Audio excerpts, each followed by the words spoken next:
اس دنیا میں آپ کو صلاحیت، امکانات، وقت، پیسہ اور طریقہ کار کو تلاش کرنا پڑتا ہے۔ کسی بھی معاملے کو چھپانا یہ خدا کی شان ہے۔ خدا اس معاملے کو آپ کے سامنے کھول کر نہیں رکھتا، بلکہ آپ کے لیے امکانات ضرور پیدا کرتا ہے جس سے آپ تلاش کر سکیں۔ ہیرے کو زمین کی گہرائیوں سے تلاش کیا جاتا ہے، سونے کو کانوں میں سے بڑی احتیاط سے نکالا جاتا ہے، اور موتیوں کو سپوں سے ڈھونڈا جاتا ہے۔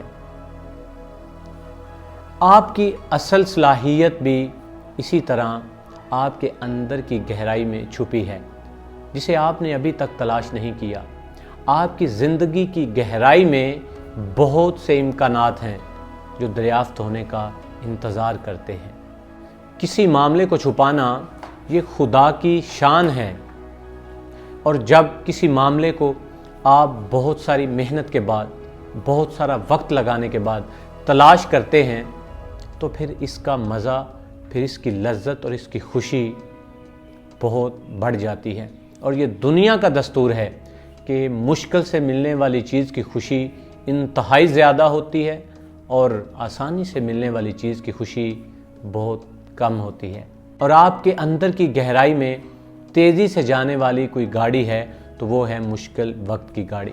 جب آپ اس پہ سوار ہوتے ہیں نا تو یقیناً آپ کو بہت تکلیف ہوتی ہے، آپ بہت تنگ ہوتے ہیں، آپ کو بہت ساری تکلیف پہنچتی ہے، لیکن آپ اس گہرائی کے بہت قریب چلے جاتے ہیں۔ ایک رومن کہاوت ہے، میں ضرور سنانا چاہوں گا۔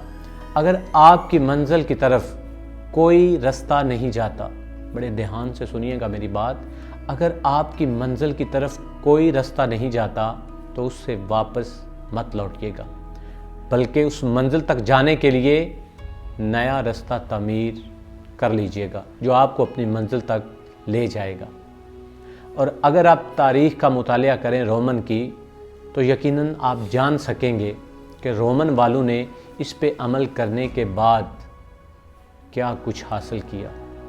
لیکن ان سب کاموں سے پہلے آپ خود سے ہاں تو کہیں۔ اگر آپ ایک بے روزگار ہیں تو یقیناً آپ کو ایک دن روزگار مل جائے گا، لیکن اس سے پہلے آپ خود سے ہاں تو کہیں۔ اگر آپ اپنے پیشے سے خوش نہیں ہیں تو آپ اپنا پیشہ بدل کر بھی کامیاب ہو سکتے ہیں، لیکن اس سے پہلے آپ خود سے ہاں تو کہیں۔ اگر آپ بیمار ہیں تو آپ صحت یاب ہو سکتے ہیں، لیکن اس سے پہلے آپ خود کو ہاں تو کہیں۔ کامیابی کا حق جتنا کامیاب لوگوں کو ہے، اتنا ہی حق آپ کو بھی ہے، لیکن اس سے پہلے آپ خود سے ہاں تو کہیں۔ ہر انسان خدا سے تحفہ لے کر پیدا ہوتا ہے، صلاحیت لے کر پیدا ہوتا ہے، اور سیڑھی سے اوپر لوگ اس لیے نہیں کہ خدا ان کا ساتھ زیادہ دیتا ہے اور آپ کا کم، بلکہ خدا سیڑھی سے اوپر لوگوں کا بھی اتنا ہی ساتھ دیتا ہے جتنا کہ آپ کا۔ اور اگر آپ یہ بات نہیں مانتے تو یہ آپ کا مسئلہ ہے، جو کہ مسئلہ ہی رہے گا۔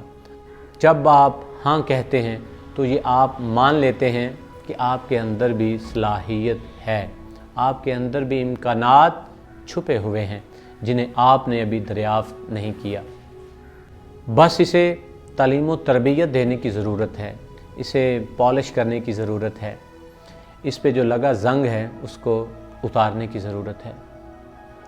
اگر اب بھی آپ کو اپنی صلاحیت پہ یقین نہیں ہوتا تو میں ایک لڑکی کی کہانی آپ کو ضرور سنانا چاہوں گا، جس نے جب اپنی صلاحیت پہ یقین کیا تو ماہرین کے اندازوں سے زیادہ کامیابی سمیٹی۔ فلورنس نائٹ ایک ایسی لڑکی تھی جس نے اپنی ڈائری پہ لکھ دیا کہ اسے اب زندگی سے کچھ نہیں چاہیے، وہ زندگی میں کچھ کرنے کے قابل نہیں۔ ایک دن حادثاتی طور پہ اس نے کسی کی مدد کی، جیسے سوکھے ہوئے درخت میں چھوٹی سی ہری شاخ نکلتی ہے، اسی طرح اس کی زندگی میں صلاحیت کی ایک چھوٹی سی شاخ اسے نظر آئی، تو اس نے اس کو زیادہ کرنا چاہا۔ جب اس نے سوچا کہ میں